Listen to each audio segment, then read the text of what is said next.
Hello दोस्तों, आप सबका स्वागत है एक बार फिर से एस्ट्रो गुरु चैनल पर। आप सभी के लिए आज एक और टैरो सेशन लेकर आया हूं और आज का सेशन समर्पित है माता लक्ष्मी को।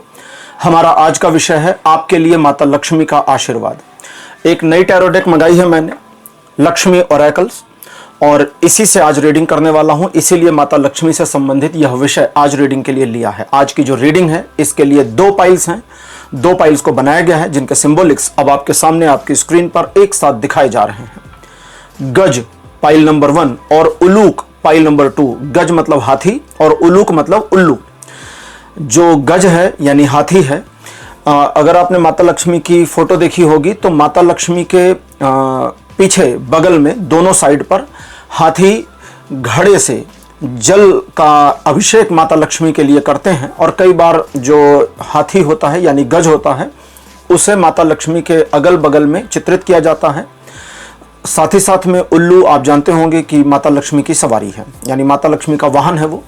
तो इसीलिए इन दोनों को आज पाइल सिंबॉलिक के रूप में लिया है। दोनों में से जो आपको पसंद आए, अच्छा लगे, एक फीलिंग दे, उसे अपनी पाइल मानिए। अकॉर्डिंगली आज की रीडिंग को देखिए, आपके साथ ये रेजोनेट करेगी। हर बार की तरह इस बार भी टाइम स्टैम्प्स को डिस्क्रिप्शन और कमेंट सेक्शन दोनों जगह पोस्ट किया गया है ताकि आपको सुविधा रहे। अपनी पाइल की रीडिंग पर डायरेक्ट पहुंचने के लिए टाइम स्टैम्प पर क्लिक करिए, वीडियो आगे चला जाएगा और आप अपनी डायरेक्ट रीडिंग पर पहुंच जाएंगे, यानी आप डायरेक्ट अपनी पाइल की रीडिंग पर पहुंच जाएंगे। जो लोग आज मुझसे पहली बार जुड़े हैं उनका एस्ट्रो गुरु चैनल पर मैं बहुत बहुत स्वागत करता हूं।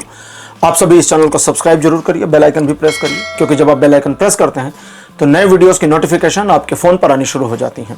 और मेरे रेगुलर व्यूवर्स और सब्सक्राइबर्स, आपके सहयोग और प्यार के लिए बहुत बहुत आभार। आगे बढ़ने से पहले आपको बता दूं कि मैं एक प्रोफेशनल एस्ट्रोलॉजर, एक प्रोफेशनल टैरो रीडर भी हूं। तो आपकी स्क्रीन पर यह नंबर जो आ रहा है इसके ऊपर आप संपर्क कर सकते हैं अगर आपको अपने लिए एक पर्सनल टैरो रीडिंग सेशन चाहिए या अपनी कुंडली मुझे दिखाना चाहते हैं। ये व्हाट्सएप नंबर है तो इस पर कॉल नहीं करना है, इस पर मैसेज करिए। मैसेज के थ्रू सारी इन्फॉर्मेशन मेरी टीम मेंबर आपको प्रोवाइड करेगी और आपकी हेल्प करेगी मेरे साथ आपके सेशन को बुक करने में। तो चलिए आज की रीडिंग को शुरू करते हैं और आपकी पाइल में मिलते हैं।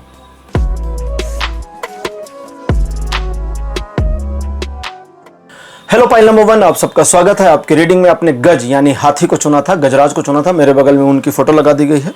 चलिए रीडिंग को शुरू करते हैं और देखते हैं कि आज टैरो आपके लिए क्या बताते हैं, कि माता लक्ष्मी की ब्लेसिंग्स, उनका आशीर्वाद आपके लिए क्या है। अगर कोई आपके जीवन के लिए सलाह है, सजेशन है, तो वो क्या है, क्या करना क्या नहीं करना चाहिए, क्योंकि लक्ष्मी की आवश्यकता सभी को होती है। तो शुरू करते हैं। पहला कार्ड आपके लिए आ गया है, यह है 7 ऑफ वॉन्ड्स। सेकेंड पोजिशन पर 5 ऑफ वॉन्ड्स। कार्ड नंबर 3 आपके लिए है 9 ऑफ सोर्ड्स। फोर्थ पोजीशन पर द चैरियट और लास्ट कार्ड आपके लिए है द मून। ऐसा दिखता है कि धन को लेकर के, आर्थिक मामलों को लेकर के एक लगातार पुराने समय से, लंबे समय से चल रही समस्या को आप फेस आउट कर रहे हैं।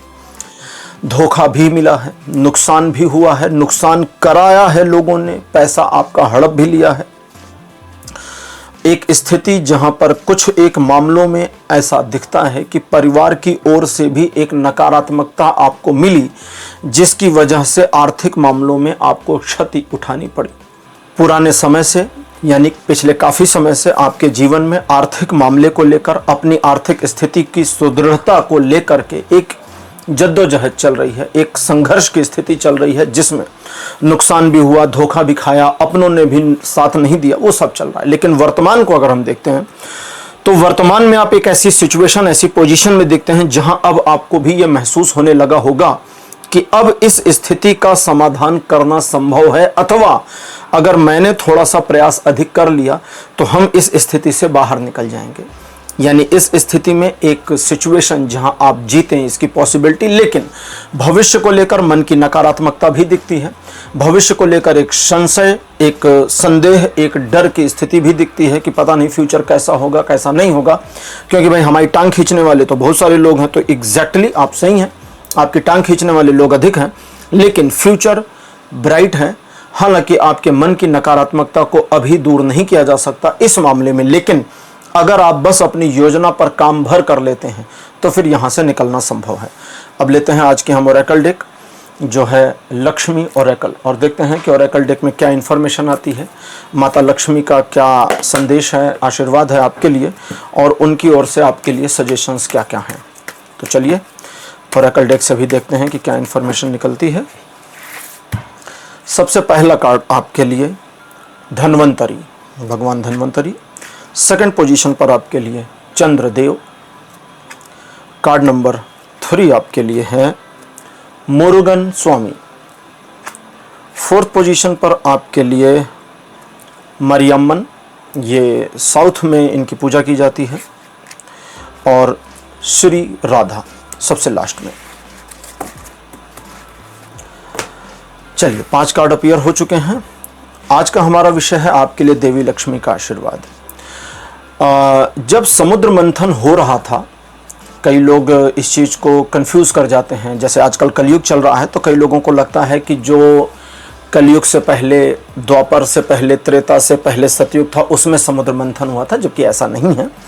असल में हम अभी 28वें कलयुग में हैं और 12वें सतयुग में समुद्र मंथन हुआ था, तो बहुत सारा लंबा समय बीत गया है। खैर, तो जब समुद्र मंथन हुआ था, समुद्र मंथन में एक काफ़ी सारी चीज़ें निकल रही थी। फिर विष निकला, हलाहल, जो इतना ज़्यादा खतरनाक था कि सृष्टि, मतलब अगर वो रह जाता और उसका प्रभाव पड़ना शुरू होता तो धीरे धीरे पूरी सृष्टि विषाक्त हो जाती, नष्ट हो सकती थी। तो भगवान शिव आगे आए, क्योंकि किसी का संभला नहीं। सभी लोगों ने प्रयास करने की सोची, लेकिन उसका जो हलाहल का विषाक्तता थी, तेज था, उसके आगे सभी समझ गए कि ये हमारे कंट्रोल में नहीं आएगा। तो भगवान शिव आ गए और उन्होंने उसे अपने कंठ में स्थापित कर दिया। ऐसा नहीं है कि भगवान शिव हलाहल पी गए और वो पूरा उनकी बॉडी में चला गया, नहीं, वो कंठ से नीचे नहीं गया, कंठ में, उनके गले में ही उन्होंने उसे रोक दिया। और एक तरह से समझो तो गले में ही एक स्थान हलाहल को दे दिया, तो हलाहल उनके गले में एक स्थान प्राप्त कर गया। और चूंकि हलाहल गले में स्थान प्राप्त कर गया, इसलिए उनका गला नीला पड़ गया। ठीक है, तो उनको नीलकंठ कहते हैं। अच्छा, विष की बात क्यों करी? क्योंकि विष के निकलने के बाद धन्वंतरी, भगवान धन्वंतरी प्रकट हुए, जिनको हम भगवान विष्णु का एक रूप भी मानते हैं, एक अवतरण भी मानते हैं। तो धन्वंतरी जी सोने का कलश लेकर के निकले समुद्र से और उसमें अमृत था। अब ये बात मैं क्यों बता रहा हूँ आज की रीडिंग में, उसका परिप्रेक्ष्य समझें।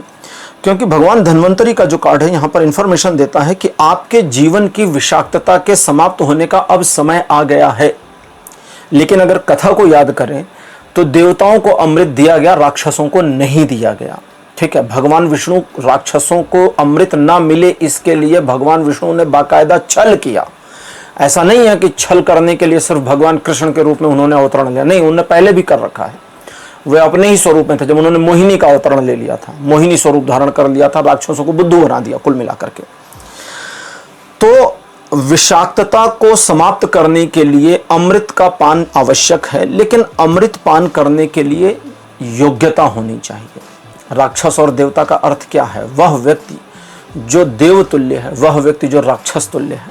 ठीक है, तो आपको अपनी नीयत साफ करनी होगी, अपनी नीतियां सही रखनी होंगी और शॉर्टकट लेने से बचना होगा। बहुत सारे लोग पैसा कमाना चाहते हैं, अमीर बनना चाहते हैं, शॉर्टकट लेना चाहते हैं, जल्दी से रातों रात चमत्कार हो जाए। नहीं, चमत्कार नहीं होंगे रातों रात। यहाँ भगवान धन्वंतरी का कार्ड कहता है कि आपके जीवन में अब अमृत की स्थिति आ रही है, लेकिन चंद्रदेव कहते हैं उस अमृत का पान करने के लिए एक तपस्या से गुजरना होगा। द चैरियट का कार्ड मुझे जो इन्फॉर्मेशन देता है वो ये कहता है कि ये एक संघर्ष की स्थिति है, जिसमें यदि आप संघर्ष यानी कि चुनौती को स्वीकार कर लेते हैं कि ठीक है, हमारी आर्थिक स्थिति में जो भी पास्ट में चीज़ें थी नकारात्मक वो थी, जो भी धोखा मिला, जो नुकसान हुआ, जो गया सो गया, लेकिन वर्तमान की स्थिति ऐसी है कि अब हम यहाँ से ऊपर उठ सकते हैं और फिर खड़े हो सकते हैं।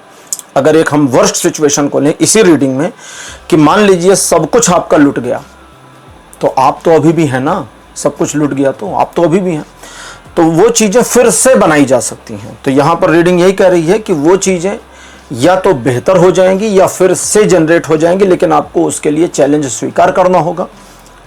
और चंद्रदेव कहते हैं कि एक तपस्या शुरू करनी होगी। तपस्या का अर्थ होता है कि अपने आप को कठिन परिस्थिति में गुजारना।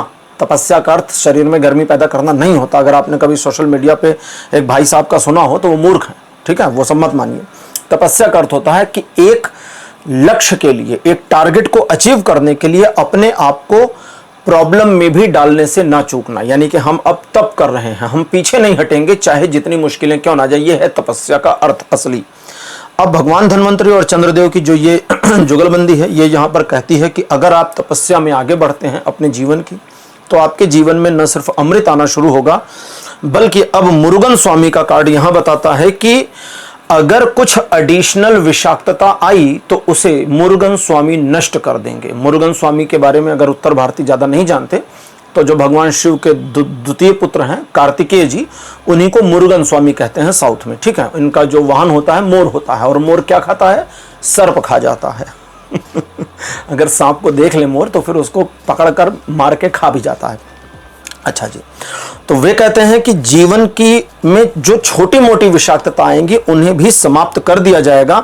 देवी मरियम्मन का जो कार्ड है ये मुझे बता रही हैं कि एक ऐसी सिचुएशन जीवन में आपके डाल दी जाएगी जहां पर आपको ये दिखेगा कि अब सारी चीजें सकारात्मक रूप में होती जा रही हैं, ठीक है।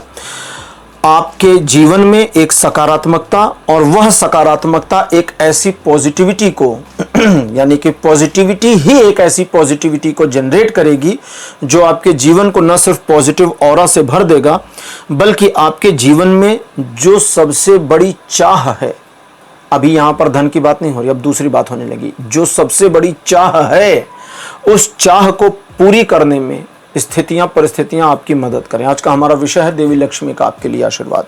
अब यहां माता लक्ष्मी की जो ब्लेसिंग्स हैं उसे भी समझ लें। देवी लक्ष्मी चाहती हैं कि आप कर्तव्यों से भागे नहीं, अपने कर्म से पीछे ना हटें, अपने कर्तव्य और कर्म का पालन करें। आने वाले भविष्य में जो कुछ नकारात्मक हो सकता है उसकी कल्पना छोड़ दीजिए, जो सकारात्मक हो सकता है उसकी भी कल्पना छोड़ दीजिए। बस एक प्लानिंग करिए और उस प्लानिंग पर काम करिए, अपना रोल प्ले करिए, अपने रोल में आगे बढ़ते जाइए, और देवी लक्ष्मी की कृपा लगातार आपके ऊपर बनी रहेगी। देवी लक्ष्मी का यहाँ पर आपके लिए जो एक संदेश जैसा है वो ये है कि तुम सिचुएशन को जितना अंडर एस्टिमेट करते हो या अपने लिए एक भयावह स्थिति बनाकर पोर्ट्रे कर देते हो, उतना ही स्वयं को पीछे धकेल देते हो। इसलिए परिस्थितियां कैसी भी हैं, अच्छी हैं बुरी हैं, सकारात्मक हैं नकारात्मक हैं, आसान है या कठिन है, परवाह इनकी मत करो। परवाह इस चीज की करो कि क्या तुम तुम्हारी ही योजना का अनुपालन कर पा रहे हो, क्योंकि योजना तो लोग बहुत बनाते हैं, पालना नहीं करते। तो अगर आप अपनी योजना का पालना करते हैं, योजना के अनुसार चलते हैं, और अब मान लीजिए अगर आपकी कोई योजना नहीं है तो द मून का कार्ड द चैरियट, अगर कोई योजना नहीं है तो ये कहते हैं कि शुरुआत करो एक छोटी योजना से। 2-4 महीने की योजना बनाइए, 15-20 दिन की योजना बनाइए और उस पर काम करिए। धीरे धीरे योजना बनाने का एक आइडिया मिल जाएगा और फिर एक प्रारूप बनाइए और उस प्रारूप के अनुरूप में कार्य करिए। ओवरऑल रीडिंग के अनुसार देवी लक्ष्मी की कृपा आपके ऊपर बन रही है नए सिरे से, और वह कृपा आपके जीवन की विषाक्तता, अब विषाक्तता में यहां पर जो मतलब आ रहा है वो सिर्फ धन नहीं है, आपके जीवन के कई सारे मामलों में जो भी टॉक्सिसिटी है उसका समापन और बेहतरी का आगमन आपके जीवन में होने वाला है। पाइल नंबर 1 रीडिंग आपकी कंप्लीट हो गई है। आज की रीडिंग आपको कैसी लगी, अपने एक्सपीरियंस, अपने अनुभव कमेंट सेक्शन में जरूर लिखिए। इस वीडियो को लाइक करिए, शेयर करिए और चैनल को सब्सक्राइब करना मत भूलिएगा। अगले वीडियो में आपसे फिर मिलूंगा। Bye bye.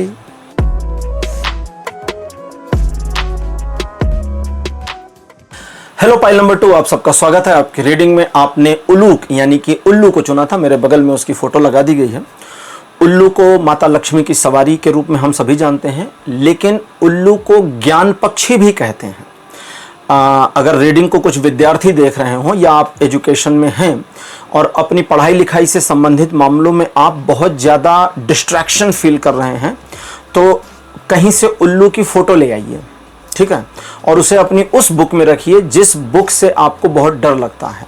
लेकिन अब इसका ये मतलब नहीं कि बुक में रखा और बुक को उठा के शेल्फ में रखा और फिर जय सिया राम जी की भूल गए, ऐसा नहीं करना है। उसको रखिए, बुक को ओपन करिए, उल्लू के दर्शन करिए, प्रणाम करिए कि हे ज्ञान पक्षी मेरी मदद करिए, और शुरू हो जाइए।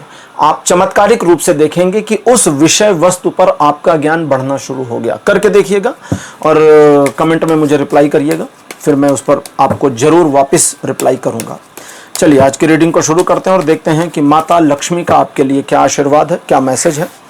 पहला कार्ड आपके लिए है S of swords, second position पर आपके लिए है page of cups, card number 3 आपके लिए है king of swords. 4th position पर आपके लिए है 8 ऑफ वॉन्ड्स और अंतिम कार्ड आपके लिए है नाइट ऑफ कप्स। रीडिंग शुरू करने से पहले एक रेमेडी बताता हूँ। हालांकि मैं यूट्यूब पर रेमेडीज़ नहीं बताता जल्दी से, लेकिन जब मेरे पास रीडिंग में आ जाए तो फिर मैं उसे खुद रोकने वाला कौन ही होता हूँ। अगर आपके जीवन में पिछले 3, 5, 7 सालों से लगातार आर्थिक मामलों में एक ऐसी उलझन चल रही है जहां पर, ये इंट्यूशन के हिसाब से बता रहा हूं, कार्ड्स के हिसाब से नहीं, क्योंकि इंट्यूट हो रहा है मुझे, ये शायद देवी लक्ष्मी ही मुझे करवा रही हैं। 3, 5, 7 सालों से लगातार आर्थिक मामलों में समस्या का सामना कर रहे हैं, समाधान नहीं हो रहा, जितना कमा रहे हैं पैसा नहीं बच रहा, अधिक कमा रहे हैं अधिक खर्च हो रहा है। जैसे कहते हैं ना कि भाई आमदनी अठन्नी खर्चा रुपया, वो वाली कंडीशन को फेस आउट कर रहे हैं। तो फिर 2, मैं एक बताने वाला था, अब इंट्यूशन कहता है 2 में से एक का पालना करिए, एक को फॉलो करिए। नंबर 1, हर शुक्रवार को सुबह के समय स्नान इत्यादि करने के बाद लाल अथवा सफ़ेद रंग के फूल से माता लक्ष्मी की पूजा कर लें और श्री सूक्त का पाठ करें। दूसरा, पूजा ऐसे ही करनी है, शुक्रवार के दिन ही करनी है, सफ़ेद या लाल फूल से करनी है और कनक धारा स्तोत्र का पाठ करें। अगर आप कंफ्यूज, अब इंट्यूशन खत्म, अब मैं बता रहा हूं, अगर आप कंफ्यूज हो जाते हैं कि भाई मैं श्री सूक्त करूं या कनक धारा, तो मैं आपको बताता हूं, करिएगा संस्कृत में ही करना है, इसको भी समझ लीजिएगा, क्योंकि संस्कृत में जो स्तोत्र लिखा गया है उसका जो भाषा है या उसकी शब्दावली है या उसका जो वर्ण विन्यास है, यानी कि अक्षरों का संकलन जिस रूप में किया गया है, वो एक वाइब्रेशन को क्रिएट करता है। ठीक है, जैसे अगर ओम की वाइब्रेशन को हम पिक्चर में कन्वर्ट कर पाए तो इन्फिनिट का साइन बन जाएगा, पता करिएगा इसको कहीं। अच्छा जी, तो संस्कृत में करिए। अब जिन लोगों को संस्कृत में ज़्यादा समस्या है कि भाई संस्कृत तो बहुत मुश्किल विषय हो गया, तो फिर श्री सूक्त का पाठ करिए, आसान है, सुगम है, ठीक है, और इजीली हो जाएगा। और अगर आप संस्कृत में थोड़ा सा जानते हैं या आप साउथ इंडिया से रिलेट कर, देखो उत्तर भारतीयों को श्री सूक्त ही कर देना चाहिए क्योंकि वो आसान पड़ेगा, लेकिन उत्तर भारत और दक्षिण भारत की संस्कृत में फ़र्क यह है कि दक्षिण भारत की संस्कृत उत्तर भारतीयों को थोड़ी सी क्लिष्ट यानी कि कठिन लगती है। ठीक है, जैसे श्री सूक्त शुरू होता है ओम हिरण्यवर्णाम हरिणीम, इस तरह, तो ये आसान हुआ पहली लाइन। ठीक है, ओम हिरण्यवर्णाम हरिणीम। अब अगर हम कनक धारा में जाते हैं तो ये थोड़ा मुश्किल होता है, अंगम हरे पुलक भूषणमाश्रयंती, तो ये थोड़ा सा मुश्किल में आ जाएगा। तो अगर आप डिफिकल्ट को मैनेज कर सकते हैं तो कनक धारा, और अगर आसान चाहिए तो श्री सूक्त। चलिए रीडिंग शुरू करते हैं। अब रीडिंग कहती है कि भाई आपके जीवन में आर्थिक मामलों के अलावा सामाजिक मामलों को लेकर भी एक तनाव की स्थिति बनी है। कुछ एक मामलों में आप एक ऐसी सिचुएशन का सामना कर रहे हैं जहां पर आपको कई स्टेप्स फॉलो करने हैं अपने जीवन को संतुलित और व्यवस्थित करने के लिए, यानी कि मल्टीपल लेयर में लैक लाइफ में बना है, खामियां बनी हैं, उन खामियों को क्रमशः भरना है। आप अच्छे व्यक्ति हैं या अच्छी महिला हैं, लेकिन जितना अच्छाई आपकी है, जितनी पॉजिटिविटी आपकी है, लोग आपको घटिया मिल जाते हैं। तो आपके लिए पहला सजेशन ये आता है कि अपने कार्य दूसरों को ना बताएं, अपनी योजना दूसरों को ना बताएं, स्वयं की योजना पर पूरी तरह से विश्वास ना करना, अपने ही कर्म अपने ही कर्तव्यों से पीछे हटना, टाल मटोल किए रहना, अभी कर लेंगे तभी कर लेंगे, कल कर लेंगे, एक हफ्ते बाद कर लेंगे, महीना भर बाद कर लेंगे, काम तो चल ही रहा है, बाद में कर लेंगे। इन सारी शब्दावलियों को अपने जीवन के कोश से बाहर करिए। कहते हैं ना डिक्शनरी में मत रखो, अपने डिक्शनरी नहीं, आपके जीवन का कोश है, उससे बाहर कर दीजिए। आने वाले कुछ 1 से 8 महीनों में, ये डिपेंड करेगा आप अलग अलग लोगों पर, मिनिमम 1 मैक्सिमम 8 महीने में आपको एक नई अपॉर्चुनिटी सी मिलने वाली है देवी की कृपा से, और यह अपॉर्चुनिटी आपके जीवन को एक बेहतर दिशा में ले जाने के लिए आएगी। लेकिन ऐसा दिखता है कि आपका अपना स्वयं पर जो आत्मविश्वास है, स्वयं के साथ अपनी जो कमिटमेंट है, उसमें खामियां हैं। आत्मविश्वास, जब आप खाली अकेले बैठे हैं तो बड़े कॉन्फिडेंट हैं, स्वयं के साथ मैचिंग नहीं हो रही है, मिसमैच हो रहा है, क्योंकि जब करने का समय आया तो फिर आपने उस आत्मविश्वास को किनारे रख दिया कि आप बाद में कर लेंगे, तो फिर ऐसे नहीं चलेगा। इस चीज़ को ध्यान दीजिए। सिचुएशंस सकारात्मक आपके जीवन में ये कोई पहली बार नहीं है जब होने जा रहा है, इसके पहले भी मल्टीपल बार हो चुका, लेकिन अब क्या कहें, मल्टीपल बार नुकसान भी आपने अपनी वजह से ही किया है, तो इस चीज़ को अब सुधारने की आवश्यकता पड़ेगी। लेकिन जैसा कहा गया, दूसरों को अपने फ्यूचर के बारे में, फ्यूचर प्लान के बारे में जानकारी नहीं देनी है। अगर इसका ध्यान रखते हैं तो चीज़ें आगे अकॉर्डिंगली सेट होती चली जाएंगी। आज की हम ओरेकल डेक ले लेते हैं, जो है लक्ष्मी ओरेकल, और देखते हैं कि आज की ओरेकल डेक हमें क्या इन्फॉर्मेशन देती है।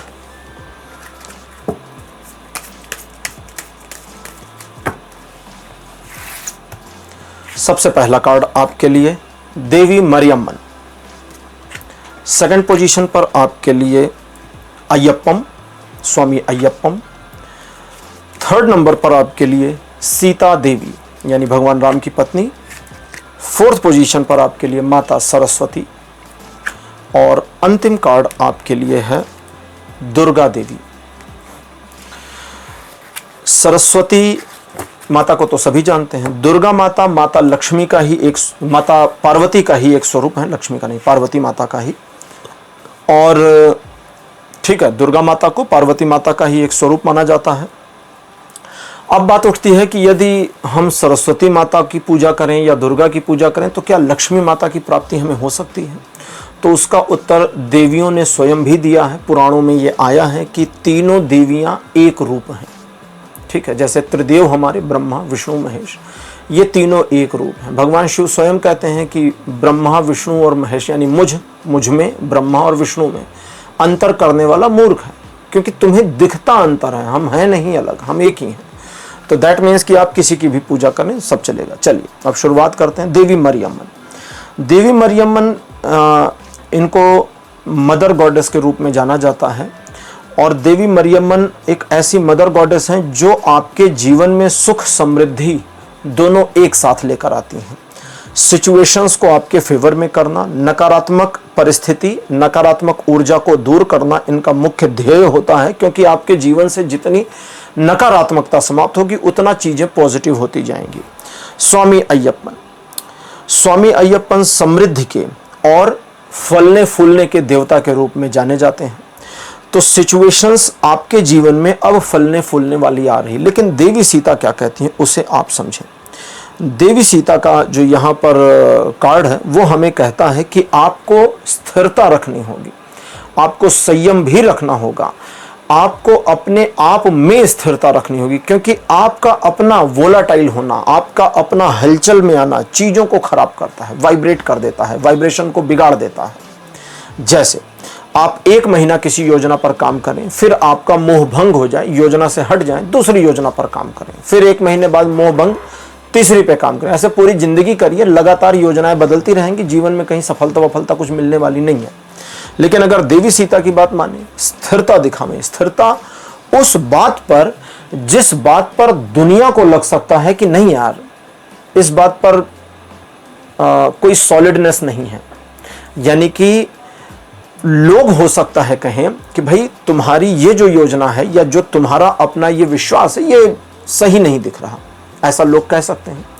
भाई हम लोगों की बात पे क्यों जाएंगे? देवी सीता के जीवन की अगर हम गाथा को देखें तो जब रावण उनको उठाकर लंका लेकर गया तो भगवान राम को वस्तुतः रामायण,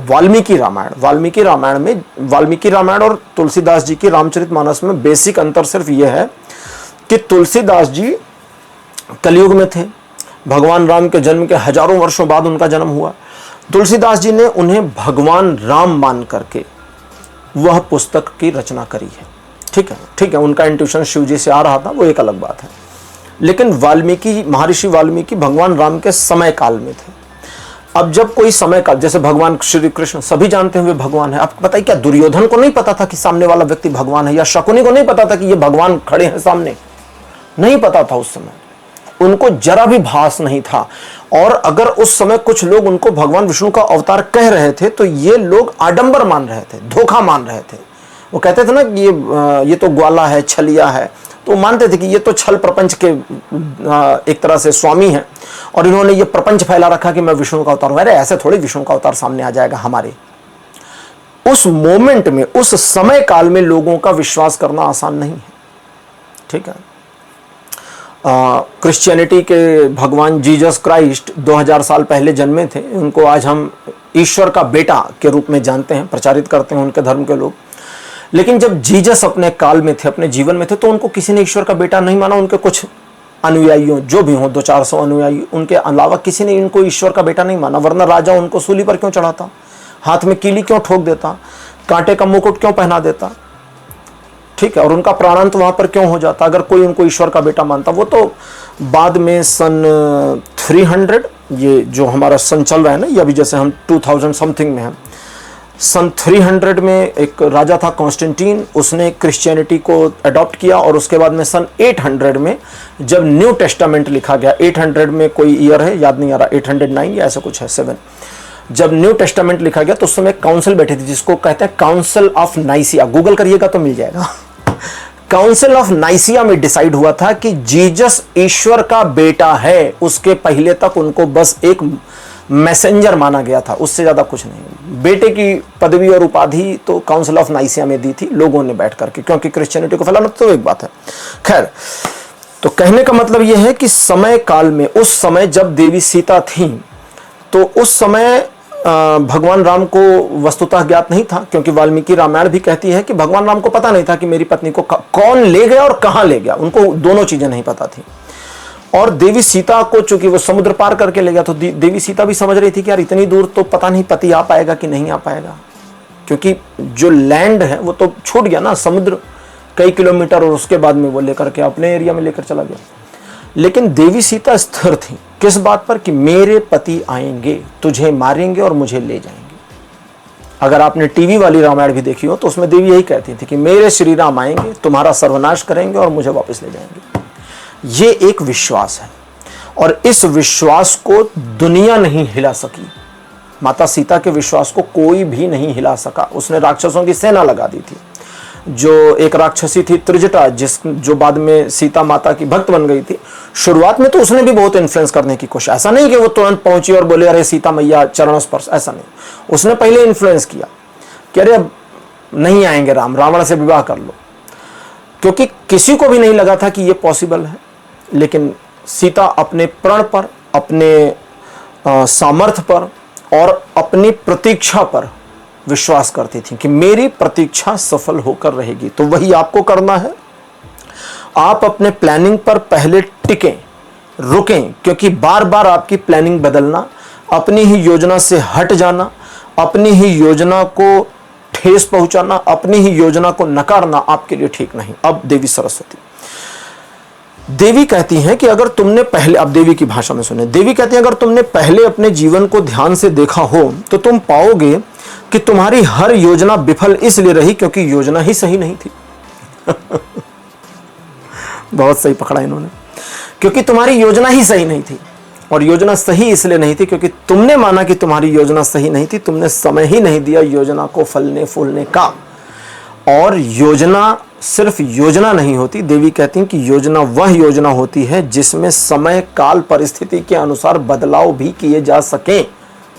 ऐसा थोड़ी ना कि भाई एक योजना है कि भाई हम जो है बारिश का मौसम आ गया, छतरी बेचेंगे। अब छतरी की दुकान लगाकर बैठ के पता चला कि भयंकर धूप चल रही है और छतरी बिक नहीं रही है, इंद्र देवता नाराज। तो फिर समझदार व्यक्ति क्या करेगा, बोलेगा यार ऐसा करो कि ये छतरी बिक नहीं रही है, छतरी एक साइड रखो, गन्ने का जूस का ठेला लगा लो, अभी जूस बेचो, छाता रखे रहो, बारिश होगी तो छाता भी बेच लेंगे वरना जूस बेचते रहो। दैट मतलब मैं ये नहीं कह रहा कि आप जूस बेचिए छाता बेचिए, एक एग्जाम्पल दे रहा हूं। आपकी योजना में परिवर्तन के लिए स्पेस होना चाहिए, प्रावधान होना चाहिए। तो देवी कहती हैं कि तुम्हारी योजना में, तुम्हारी चेतना में और ज्यादा इंप्रूवमेंट आ जाएगी अगर तुम अपनी योजना के साथ रुके और टिके रहे। तो जब सारे देवता मिल करके शुंभ निशुंभ नाम के राक्षस, जिसकी सेना में महिषासुर भी था और बहुत सारे राक्षस थे, रक्तबीज भी थे, हरा नहीं पा रहे थे, तो सारे देवताओं ने मिल करके देवी दुर्गा की रचना करी। और दुर्गा एक स्त्री।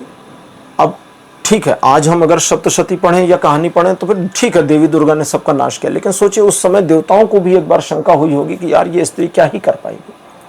तो सभी देवताओं ने अपनी शक्तियां देनी शुरू करी, सभी देवताओं ने आयुध दिए, सभी देवताओं ने उनको शक्तियां दी कि हमारी शक्तियां लीजिए, हम आप पर बिलीव करते हैं, भले आप स्त्री हैं लेकिन हम आप पे ट्रस्ट करते हैं, आप हमारी रक्षा करें, हम आपके शरण में हैं।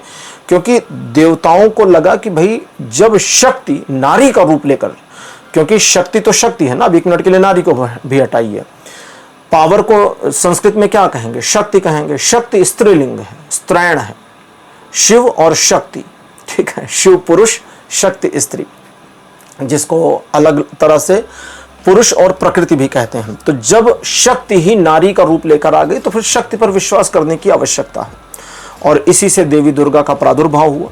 माता पार्वती ने दुर्गा के रूप में एक नया रूप ग्रहण किया, नया रूप धारण किया, सभी देवताओं के आयुध लिए, सभी देवताओं का शक्ति को थोड़ा थोड़ा आत्मसात किया, और उसी शक्ति से वे लड़ी और शुंभ निशुंभ के साथ साथ उसकी पूरी सेना और जितने भी कलाकार लोग थे सबको निपटा दिया। ठीक, तो देवी का यहाँ आपके लिए क्या संदेश है वो सुनो। देवी का सिर्फ आपके लिए संदेश नहीं, देवी कहते हैं कि यूनिवर्स की जो एनर्जी है, इस ब्रह्मांड की जो ऊर्जा है, वो तुम्हें किसी भी समय, किसी भी काल, किसी भी परिस्थिति में, किसी भी चीज के लिए रोकती ही नहीं है भाई। अगर तुम्हें लगता है कि सिचुएशन मेरे अगेंस्ट है और परिस्थितियां मुझे रोक रही, तो नहीं, परिस्थितियों ने तो राक्षसों को नहीं रोका। देवी कहती हैं कि उसने तो राक्षसों को नहीं रोका बलशाली होने से, तुम तो फिर भी मानव हो।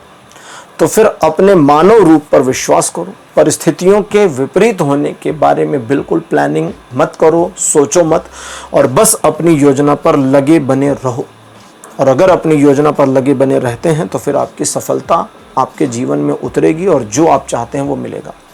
देवी लक्ष्मी का आपके लिए जो आशीर्वाद है वो ये है कि आपको ज्ञान की प्राप्ति, यानी कि समझ आपकी बढ़ जाए, शक्ति अंदर से महसूस हो जाए, और सिस्टमैटिक वे में स्टेप बाय स्टेप चलकर अपनी सारी प्रॉब्लम्स का सॉल्यूशन आप निकाल ले जाएं, वो भी बिना किसी की सहायता, अपनी ही स्वयं की योजना से यह संभव होगा। इसे आप करें और इसका लाभ उठाएं। पाइल नंबर 2, आज की रीडिंग कंप्लीट हो गई है। आज की रीडिंग आपको कैसी लगी, अपने एक्सपीरियंस, अपने अनुभव कमेंट सेक्शन में जरूर लिखिए। इस वीडियो को लाइक करिए, शेयर करिए और चैनल को सब्सक्राइब करना मत भूलिएगा। अगले वीडियो में आपसे फिर मिलूंगा। Bye bye.